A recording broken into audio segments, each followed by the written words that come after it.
DD news देख रहे हैं आप और आपके साथ मैं हूं शहला निगार। बुलेटिन की शुरुआत में आइए सबसे पहले देख लेते हैं क्या कुछ है सुर्खियां। गुवाहाटी में 11:40 पर हेमंत बिस्वा शर्मा लेंगे सीएम पद की शपथ। 4 मंत्री भी होंगे सरकार में शामिल। प्रधानमंत्री की मौजूदगी में होगा बीजेपी और एनडीए का शक्ति प्रदर्शन।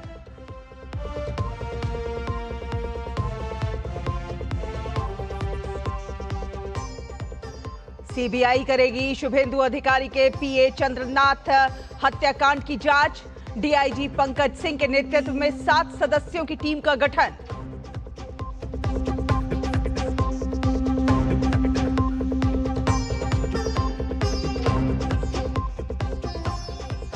समाजवादी पार्टी के सांसद अजेंद्र सिंह राजपूत के खिलाफ महोबा में मुकदमा दर्ज। प्रधानमंत्री पर अभद्र टिप्पणी के खिलाफ बीजेपी ने दर्ज कराया था मामला।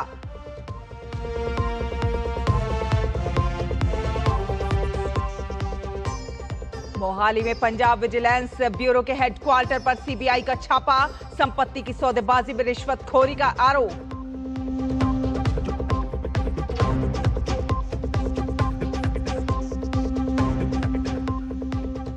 और अंतर्राष्ट्रीय नर्स दिवस पर दिल्ली में विशेष कार्यक्रम। राष्ट्रपति द्रौपदी मुर्मू प्रदान करेंगी नेशनल फ्लोरेंस नाइटिंगेल पुरस्कार। नर्सिंग के क्षेत्र में विशेष योगदान को मिलेगा सम्मान।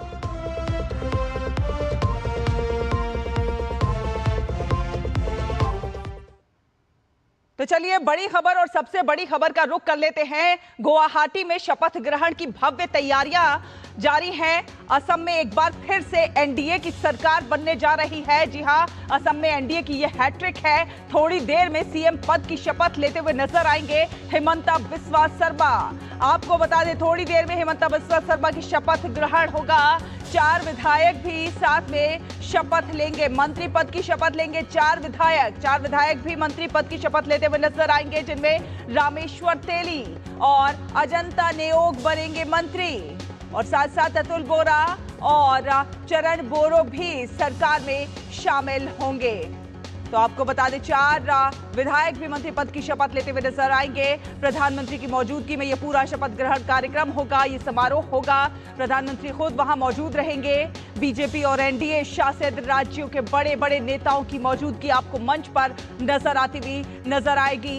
एक मंच पर कई बड़े दिग्गज नेता नजर आएंगे। मंच से एक सशक्त संदेश देने की कोशिश। बंगाल के बाद अब असम में शक्ति प्रदर्शन। जी हां, असम में ये जो मंच सज रहा है वो एनडीए की ताकत को दिखाता हुआ नजर आएगा। तो असम में दूसरी बार फिर से हेमंता सरकार बनने जा रही है। जी हां, आज असम फिर एक बार केसरिया रंग में रंगा हुआ दिखाई दे रहा है और ऐसा पहली बार हुआ है जब बीजेपी ने अपने दम पर असम में 82 सीटों के साथ पूर्ण बहुमत हासिल किया है, जबकि एनडीए गठबंधन जो है वो 102 सीट जीतकर सामने आया और प्रचंड बहुमत से जीत हासिल करने के बाद अब आज जो है बारी है शपथ ग्रहण समारोह की और एक मंच पर ताकत दिखाने की, क्योंकि यहाँ के लोकप्रिय नेता हेमंता बिस्वा शर्मा फिर से एक बार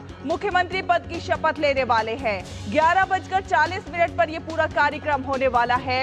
गुवाहाटी के खानापारा के वेटनरी कॉलेज फील्ड में विशाल मंच बनकर तैयार है इस शपथ ग्रहण समारोह के लिए। आपको बता दें कि राज्यपाल लक्ष्मण प्रसाद मुख्यमंत्री हेमंता बिस्वा शर्मा और उनके मंत्रिमंडल के सदस्यों को पद और गोपनीयता की शपथ दिलाएंगे। हेमंता राज्य में ये उपलब्धि हासिल करने वाले एकमात्र गैर कांग्रेसी मुख्यमंत्री हैं। तो गुवाहाटी में शपथ ग्रहण की ये जो तैयारियां हैं, भव्य तैयारियां जारी हैं और थोड़ी देर बाद ही एनडीए सरकार एक बार फिर से असम में बनने जा रही है। गुवाहाटी में शपथ ग्रहण की ये भव्य तैयारियां जोर शोर से चल रही हैं। थोड़ी देर में सीएम पद की शपथ लेते हुए नजर आएंगे हेमंता बिस्वा शर्मा। 4 विधायक भी मंत्री पद की शपथ लेंगे। रामेश्वर तेली और अजंता नेओग मंत्री होंगे, तो साथ ही साथ अतुल बोरा और चरण बोरो भी सरकार में शामिल होंगे।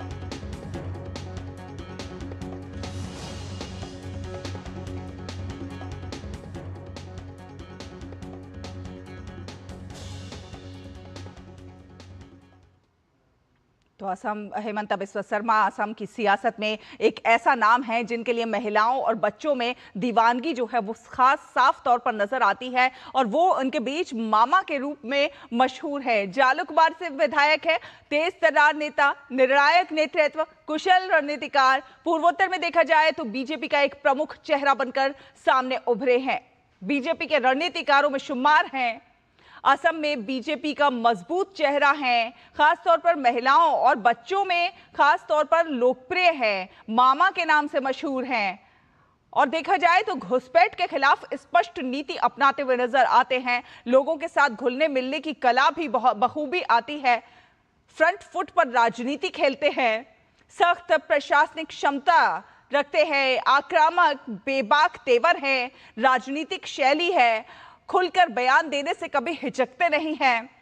विपक्ष की कमजोरियों को भुनाने की कला बखूबी आती है और संवेदनशील मुद्दों पर देखा जाए तो स्पष्ट दृष्टिकोण नजर आता है। अब हेमंत बिस्वा शर्मा के हाथ में एक बार फिर से असम की बागडोर है। असम में बीजेपी का मजबूत चेहरा है और कई मुद्दों पर खुलकर बयान देते हुए नजर आते हैं। खास तौर पर देखा जाए तो महिलाओं के बीच खासे लोकप्रिय है, बच्चे उन्हें प्यार से मामा कहते हैं।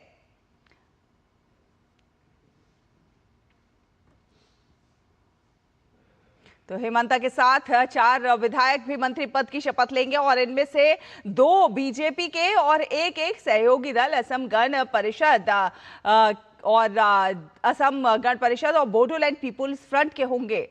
असम में एनडीए की ये तीसरी बार सरकार बन रही है और मंत्री पद की शपथ लेने वालों में रामेश्वर तेली हैं, अतुल बोरा, चरण बोरो और अजंता नियोग ये शामिल हैं। रामेश्वर तेली की बात करें तो बीजेपी के हैं और चाय बागान समुदाय के प्रभावशाली नेताओं में गिने जाते हैं। वर्तमान में दुलियाजान से विधायक चुने गए हैं।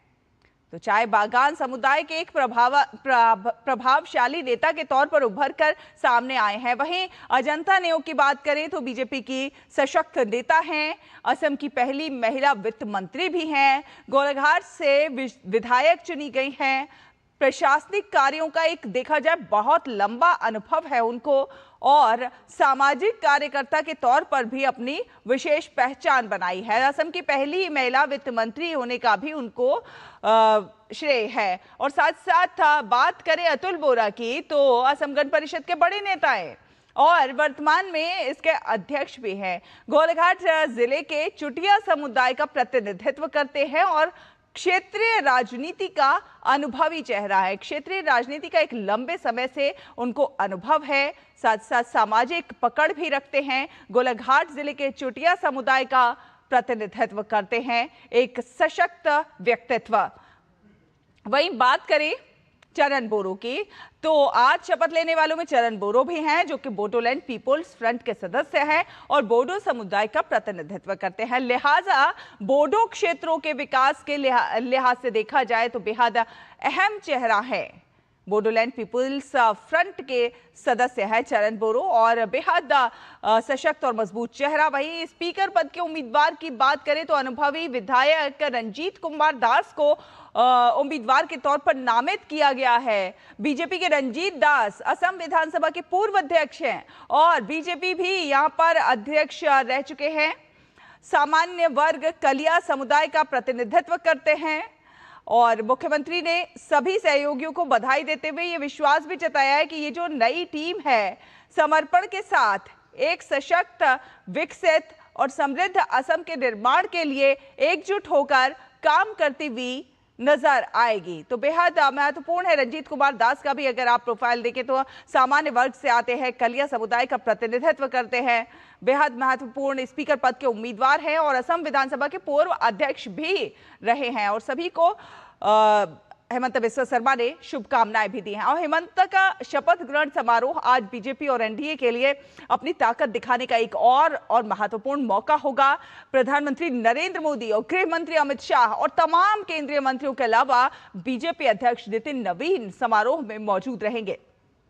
एनडीए के सभी दल बंगाल में शुभेंदु सरकार के शपथ ग्रहण समारोह की तरह ही गुवाहाटी के मंच पर नजर आएंगे। बीजेपी और एनडीए शासित राज्यों के सभी सीएम और डिप्टी सीएम इसके साथ साथ तमाम बड़े नेताओं की मौजूदगी आज फिर एक बार सुर्खियों में रहने वाली है।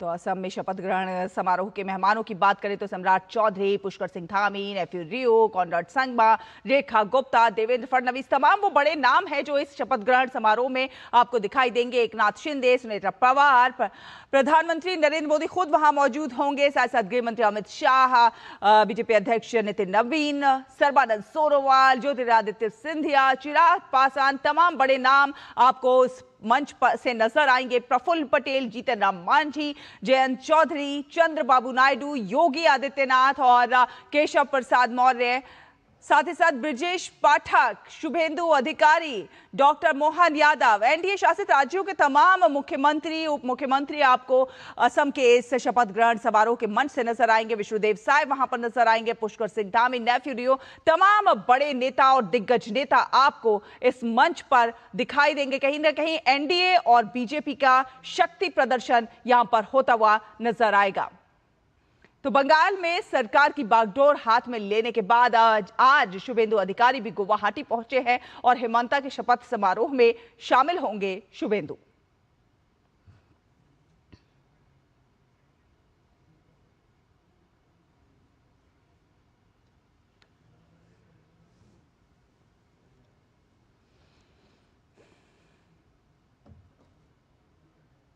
असम का सब जनता जनार्दन को बधाई देता हूं।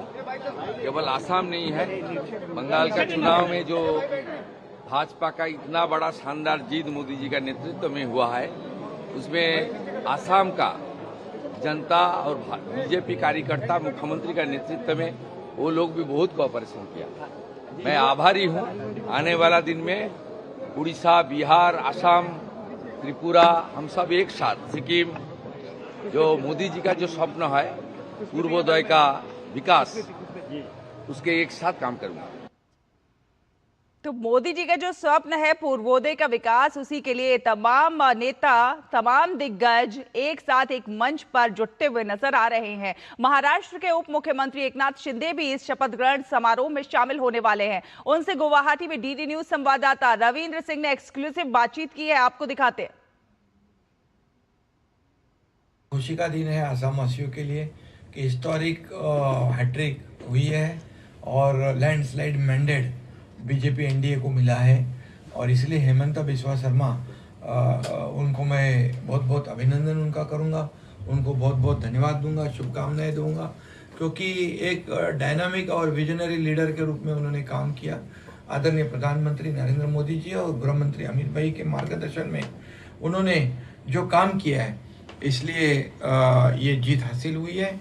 ये भी मैं कहूँगा कि आदरणीय देश के प्रधानमंत्री नरेंद्र मोदी जी का जो विजन है, जो सबका साथ सबका विकास और आत्मनिर्भर भारत और देश को आर्थिक महासत्ता बनाने का जो सपना है, ये सपना जो है इस पर लोगों ने भरोसा किया है, इस पर लोग भरोसा कर रहे हैं। इसलिए पश्चिम बंगाल में भी देखिए हिस्टोरिक मैंडेट मिला और यहाँ पर भी हिस्टोरिक मैंडेट मिला है। ये भरोसे की बात है, ये डेवलपमेंट की बात है। हेमंता बिस्वा शर्मा असम की सियासत में एक ऐसा नाम है जिनके लिए महिलाओं और बच्चों में दीवानगी खासतौर पर नजर आती है और वो मामा के तौर पर मशहूर हैं। लोग, बच्चे जो है प्यार से मामा बुलाते हैं उन्हें। जालुकबारी से विधायक, तेज तर्रार नेता, निर्णायक नेतृत्व वाले, कुशल रणनीतिकार और पूर्वोत्तर में बीजेपी का प्रमुख चेहरा बनकर उभरे हैं। बीजेपी के रणनीतिकारों में शुमार हैं और असम में बीजेपी का मजबूत चेहरा है। पूर्वोत्तर में बीजेपी के प्रमुख चेहरों के तौर पर जाने जाते हैं, मामा के नाम से मशहूर हैं, घुसपैठ के खिलाफ स्पष्ट नीति है और लगातार घुसपैठियों को रोकने की बात करते रहे हैं, फ्रंट फुट की राजनीति खेलते हैं, सख्त प्रशासनिक क्षमता रखते हैं, आक्रामक बेबाक राजनीतिक शैली है और खुलकर बयान देने में कभी हिचकते नजर नहीं आते। विपक्ष की कमजोरियों को भुनाने की कला देखी जाए तो बखूबी आती है और संवेदनशील मुद्दों पर अपना स्पष्ट तौर पर दृष्टिकोण रखते हुए नजर आते हैं। हेमंता के हाथ असम की बागडोर एक बार फिर से हेमंता बिस्वा शर्मा जो हैं मुख्यमंत्री पद की शपथ लेने वाले हैं। थोड़ी देर बाद सीएम पद की शपथ लेंगे हेमंता बिस्वा शर्मा। पल पल की अपडेट आप डीडी न्यूज पर देख सकते हैं। फिलहाल एक छोटा सा ब्रेक के उस पार खबरों का सफर जारी रहेगा। घिसते तोड़ते कुटते गिरते नानी दादी का नाम याद आता है। हमको तो एक ही नाम याद आता है, एनडीए शाही पनीर मसाला। पनीर हो गया मस्त बना डाला। एनडीए का असली शाही पनीर मसाला, वो असली मसाले सच सच एनडीए। मेरी पसंद, मेरी पसंद, मेरी पसंद, मेरी पसंद, हमारी पसंद। हम सबकी पसंद। मजबूत देश का मजबूत सरिया हो गया स्टील। मास्टर जी नमस्ते। 2 ड्रेसेस बनानी है, ठीक है? ऐसा कुछ। लेकिन मास्टर जी 4 दिन में पार्टी है, बन जाएगी ना पक्का? हो जाएगा। कैसे? फैशन चेंजेस हमेशा, उषा हमेशा। ब्रेक के बाद स्वागत है आपका। आप देख रहे हैं डीडी न्यूज। आपको बता दें कि पश्चिम बंगाल में शुभेंदु अधिकारी के करीबी सहयोगी चंद्रनाथ रथ की हत्या की जांच का जिम्मा सीबीआई ने संभाल लिया है। सीबीआई के डीआईजी पंकज सिंह के नेतृत्व में 7 सदस्यीय जांच टीम का गठन हुआ है और हत्याकांड में अंतरराज्यीय जो कनेक्शन है उसकी जांच करने के लिए सीबीआई की विशेष जांच टीम में दिल्ली, रांची, पटना और लखनऊ के अधिकारी शामिल हैं। चंद्रनाथ रथ हत्याकांड में इस्तेमाल की गई 4 पहिया गाड़ी के सुराग के आधार पर बंगाल सरकार की एसआईटी को दूसरे राज्यों से जुड़े लिंक भी मिले हैं और हत्यारों ने बाली टोल प्लाजा पार करते समय यूपीआई के जरिए टोल टैक्स का भुगतान किया था। इसी सुराग के आधार पर जांच एजेंसियों को यह पता चला कि हत्या में इस्तेमाल की गई गाड़ी झारखंड से लाई गई थी। बाली टोल प्लाजा पार करने के बाद गाड़ी की नंबर प्लेट हटा दी गई थी। इसके बाद एसआईटी ने झारखंड में छापेमारी की। जांच के दौरान उत्तर प्रदेश और बिहार से 2 लोगों और उत्तर प्रदेश के एक अन्य निवासी को गिरफ्तार किया गया। गिरफ्तार आरोपियों में मयंक राज मिश्रा, विक्की मौर्य और राज सिंह शामिल हैं। राज सिंह अपराध जगत में शार्प शूटर के नाम से जाना जाता है। तो सीबीआई अब इस पूरे मामले की जांच करेगी। 7 सदस्यीय टीम तैयार की गई है। अंतरराज्यीय कनेक्शन जो है उसकी जांच करते हुए नजर आएगी सीबीआई टीम, क्योंकि कई राज्यों से कनेक्शन मिले हैं। इस्तेमाल गाड़ी जो है वो झारखंड से लाई गई थी। शार्प शूटर भी दूसरे राज्यों के पता चले हैं। गाड़ी की नंबर प्लेट भी टोल पार करने के बाद हटा दी गई थी। तो चंद्रनाथ रथ हत्याकांड से ये तमाम जो है लिंक जो है निकलते हुए नजर आ रहे हैं। एसआईटी ने झारखंड में छापेमारी की कार्रवाई भी की है। उत्तर प्रदेश में भी कार्रवाई हो रही है। 6 मई को शुभेंदु अधिकारी के पीए चंद्रनाथ रथ को गोलियों से भून दिया गया था और इस घटना ने सबको हिला दिया था। तो ग्राफिक्स के जरिए आपको समझाने की कोशिश करते हैं कि कब, क्या और कैसे हुआ। तो 6 मई की रात ये पूरा हमला हुआ। मध्यग्राम के दोहरिया इलाके की ये पूरी घटना है। स्कॉर्पियो से घर लौट रहे थे चंद्रनाथ और उस समय ये पूरी वारदात को अंजाम दिया गया। आपको बता दें कि बुद्धदेव बेरा जो थे वो कार चला रहे थे और अनजान कार ने स्कॉर्पियो का रास्ता रोका। घर से 50 मीटर पहले ये कार रोकी गई और उसके बाद चंद्रनाथ की कार के पास एक बाइक आकर रुकती है और बाइक और कार से शुरू हुई ये ताबड़तोड़ फायरिंग और लोगों ने देखा कि किस प्रकार से गोलियों से पूरा इलाका जो है वो गूंज उठा। जिस तरह से ताबड़तोड़ फायरिंग हुई और चंद्रनाथ के सीने और पेट में गोली लगती है। चंद्रनाथ के सीने में 2 गोलियां लगी। तो इस ताबड़तोड़ फायरिंग में 2 गोलियां चंद्रनाथ के सीने में लगी और कार में ही चंद्रनाथ गिर पड़े। खून से लथपथ चंद्रनाथ कार में गिर गए। हमले में कार ड्राइवर भी घायल हुए। आगे बढ़ेंगे, आपको बता दें कि सीबीआई ने पंजाब के मोहाली स्थित सतर्कता कार्यालय में छापेमारी करके कई बिचौलियों को गिरफ्तार किया है। इन पर विभाग के एक वरिष्ठ अधिकारी के नाम पर रिश्वत लेने का आरोप लगाया जा रहा है। बताया यह जा रहा है कि सीबीआई के एक दल ने करीब 20 लाख रुपए की रिश्वत लेने के आरोप की जांच के सिलसिले में ये छापेमारी की। सतर्कता विभाग का संबंधित अधिकारी फिलहाल फरार बताया जा रहा है और वो फोन कॉल का जवाब भी नहीं दे रहा है। वहीं पंजाब के मलोट में भी सीबीआई ने देर रात छापा मारा, जिसमें कई महत्वपूर्ण दस्तावेज कब्जे में लिए गए हैं। और प्रधानमंत्री नरेंद्र मोदी ने पश्चिम बंगाल में नवनियुक्त भाजपा सरकार की ओर से लिए गए फैसलों का स्वागत किया है, खास तौर पर राज्य में आयुष्मान भारत योजना लागू करने का। पीएम मोदी ने एक्स पर अपनी पोस्ट में लिखा कि पश्चिम बंगाल के मेरे भाई बहनों का कल्याण ही सर्वोपरि है। मुझे बहुत खुशी है कि राज्य के लोगों को आयुष्मान भारत का लाभ मिलेगा। ये दुनिया की सबसे बड़ी स्वास्थ्य सेवा योजना है जो बेहतरीन गुणवत्ता वाली और किफायती स्वास्थ्य सेवा सुनिश्चित करती है। साथ ही साथ डबल इंजन केंद्र सरकार की प्रमुख योजनाओं का बिना किसी रुकावट के क्रियान्वयन सुनिश्चित करेगी।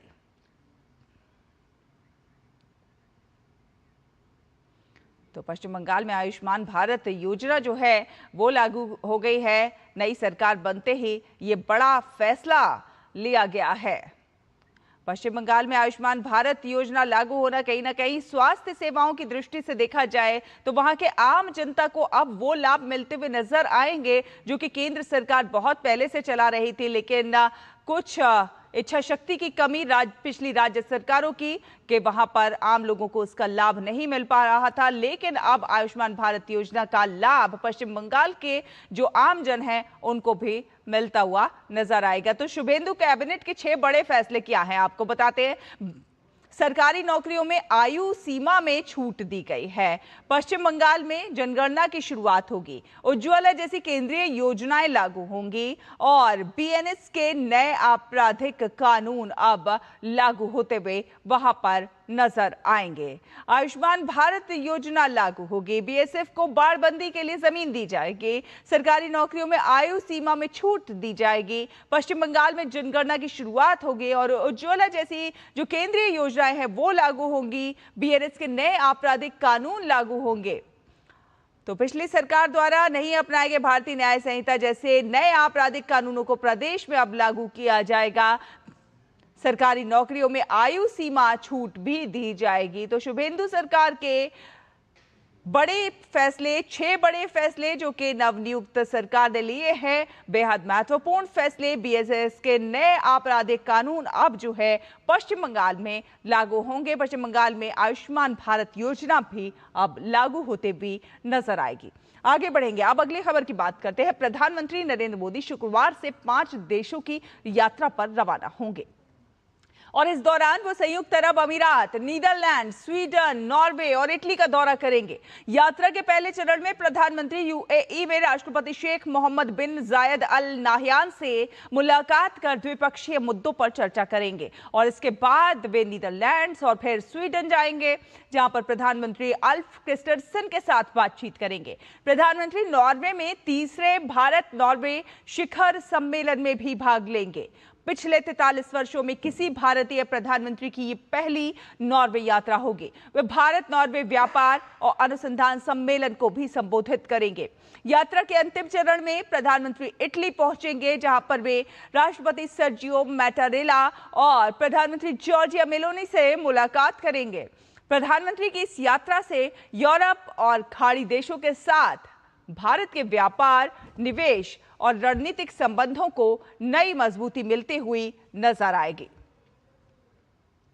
तो विदेश दौरे पर रवाना होंगे प्रधानमंत्री नरेंद्र मोदी।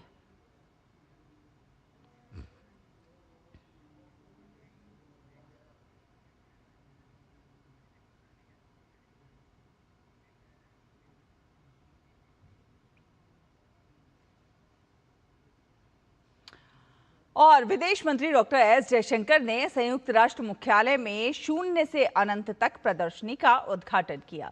संयुक्त राष्ट्र में भारत के स्थायी मिशन ने इस प्रदर्शनी का आयोजन किया है और ये प्रदर्शनी गणित के क्षेत्र में भारत के ऐतिहासिक योगदान को प्रदर्शित करती है। इसमें शून्य के आविष्कार से लेकर अनंत की अवधारणा तक की यात्रा को दर्शाया गया है।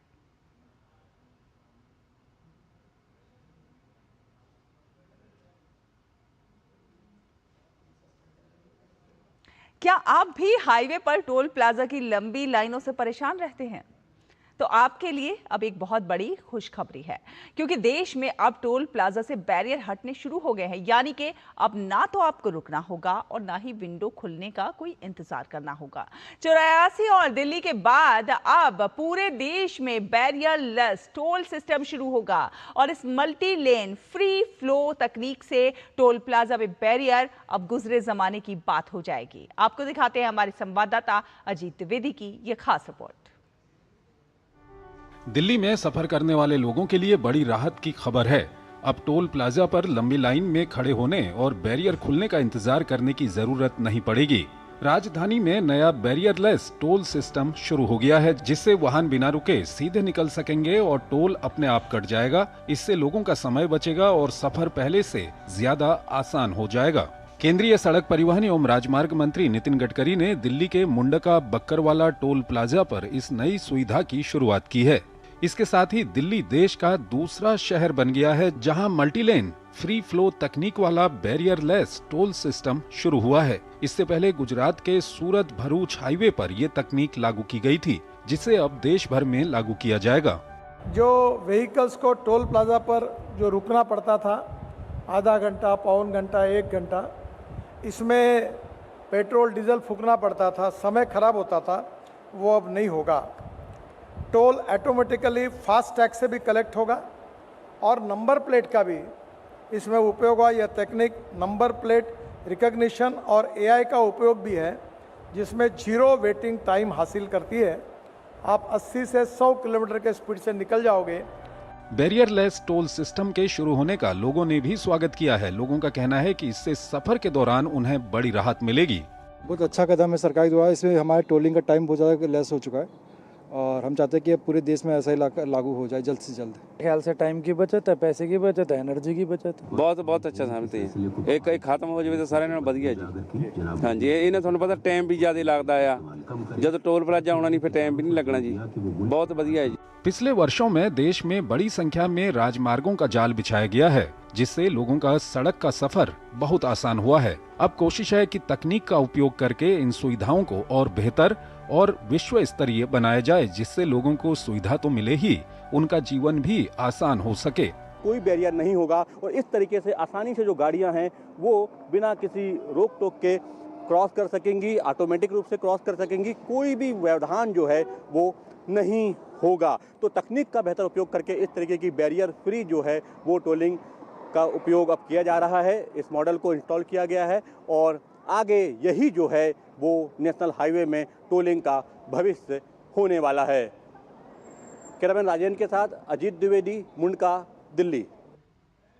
और भारत नेट जीरो लक्ष्य की राह पर ठोस कदम तेजी से आगे बढ़ा रहा है और इसी के तहत केंद्रीय शिक्षा मंत्री धर्मेंद्र प्रधान ने आईआईटी बॉम्बे में देश के पहले एकीकृत कार्बन कैप्चर उपयोग और भंडारण पायलट प्लांट का उद्घाटन किया। आईआईटी बॉम्बे की स्वदेशी तकनीक ने कार्बन कैप्चर की सबसे बड़ी चुनौती को हल कर दिया है। अब CO2 से मूल्यवान कैल्शियम कार्बोनेट बनाया जाएगा, जिसका इस्तेमाल कई उद्योगों में किया जा सकता है। देखिए ये खास रिपोर्ट।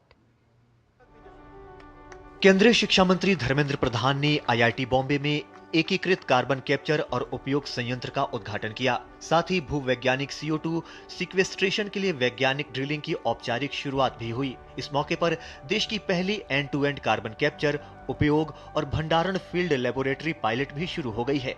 ये परियोजना भारत को नेट जीरो लक्ष्य की दिशा में एक बड़े और ठोस कदम के रूप में देखी जा रही है। कार्यक्रम के दौरान धर्मेंद्र प्रधान ने आईआईटी बॉम्बे की टीम की तारीफ करते हुए कहा कि कार्बन कैप्चर की दिशा में पहले भी कई प्रयोग सफल रहे थे, लेकिन मूल्य वृद्धि सबसे बड़ी बाधा बनी हुई थी, जिसे अब आईआईटी बॉम्बे ने हल कर दिया है। इस प्रक्रिया में CO2 से कैल्शियम कार्बोनेट नामक मूल्यवान उप उत्पाद तैयार होगा, जिसका उपयोग स्टील, पेंट, सीमेंट और आवास निर्माण उद्योग में चूने के विकल्प के रूप में किया जा सकेगा। धर्मेंद्र प्रधान ने स्पष्ट किया कि इस परियोजना को जल्द ही वाणिज्यिक रूप से लागू किया जाएगा।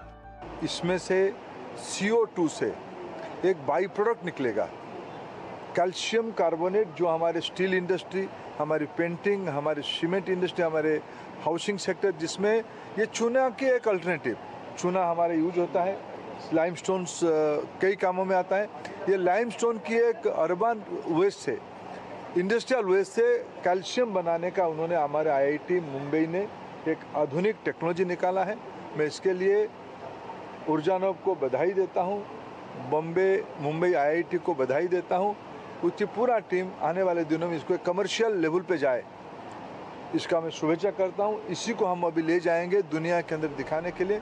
IIT बॉम्बे द्वारा पेटेंट की गई लागत प्रभावी जल कैप्चर तकनीक इस परियोजना की जान है। ये तकनीक गैर पीने योग्य पानी का उपयोग करते हुए डायरेक्ट एयर कैप्चर और औद्योगिक स्रोतों दोनों से CO2 कैप्चर करने में सक्षम है।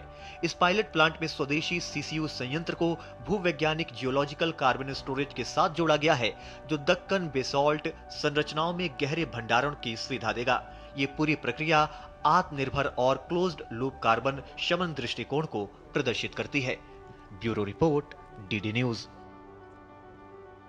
और आइए अब खबर आपको दिखाते हैं आज से शुरू हो रहे कान फिल्म फेस्टिवल की।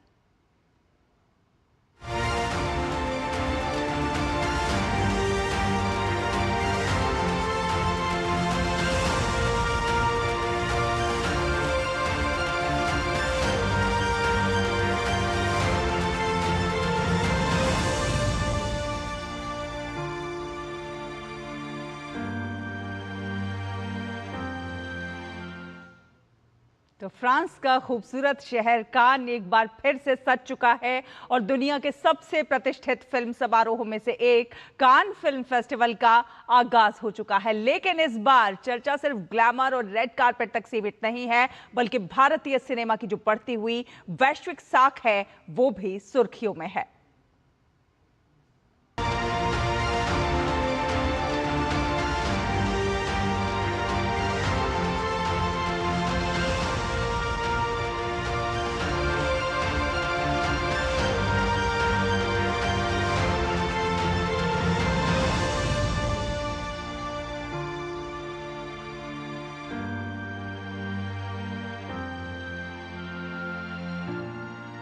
कान फिल्म महोत्सव 2026 में भारतीय सिनेमा की एक और मजबूत उपस्थिति देखने को मिल रही है, जहां भारत की पहचान कंटेंट, क्रिएटिविटी और सांस्कृतिक विविधता के रूप में बन रही है।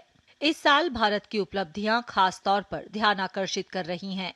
सबसे बड़ी उपलब्धि प्रसिद्ध निर्देशक जॉन अब्राहम की चर्चित फिल्म अम्मा अरियन का 4K रीस्टोर्ड वर्जन है, जो कान क्लासिक सेक्शन में प्रीमियर हो रहा है। इस फिल्म को फिल्म हेरिटेज फाउंडेशन ने रीस्टोर किया है। ये लगातार 5वां साल है जब भारत की रीस्टोर्ड क्लासिक फिल्म कान क्लासिक्स में प्रदर्शित हो रही है। इतिहास रचते हुए पायल कपाड़िया क्रिटिक्स वीक जूरी की अध्यक्ष बनी है। साथ ही इस साल विभिन्न भारतीय भाषाओं की फिल्में कान में अपनी उपस्थिति दर्ज करा रही हैं। एमी विर्क और रूपी गिल अपनी फिल्म चढ़दी कला के जरिए पंजाबी सिनेमा का प्रतिनिधित्व कर रहे हैं। फिल्मकार चिदम्बरम बालन द बॉय के साथ कान मार्केट में उपस्थित है। राष्ट्रीय पुरस्कार विजेता अभिनेत्री मानसी पारेख और पार्थिव गोहिल गुजराती सिनेमा को अंतर्राष्ट्रीय मंच पर प्रस्तुत कर रहे हैं। मेहर मल्होत्रा द्वारा निर्देशित Punjabi student film shadows of the moonless nights 24 minute की अवधि के साथ ला सिनेफ सेक्शन में प्रतिस्पर्धा कर रही है। इसके अतिरिक्त युवा भारतीय फिल्म निर्माता कैरन क्षिति सुवर्णा अपनी फिल्म सितंबर 21 के वर्ल्ड प्रीमियर के साथ कान 2026 के फेस्टिवल डे में मार्चे डू फिल्म का हिस्सा बनेंगी।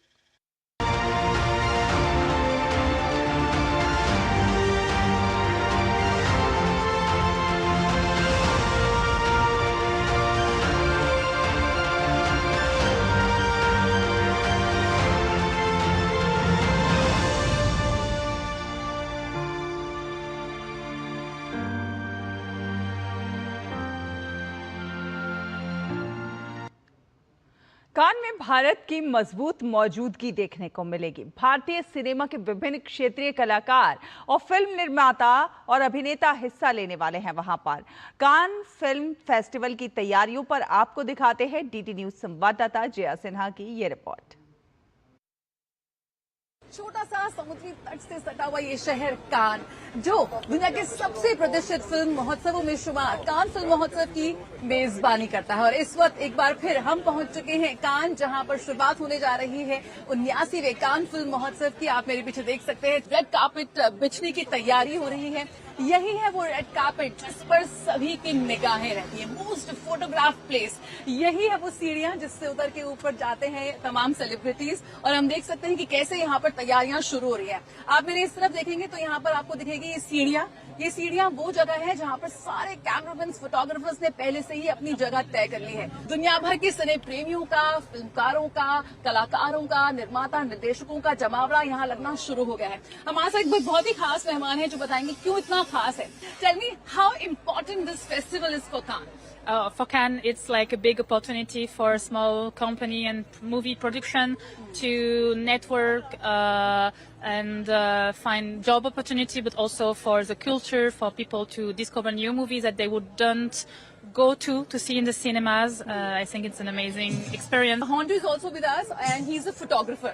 How special here to cover Cannes Film Festival? Any memories, and how important, how difficult to capture these celebrities? Oh, it's quite difficult. Only, I mean, because you have a lot of people, so we are placed just in front of the red carpet, you see. But you have a lot of people coming. You have all the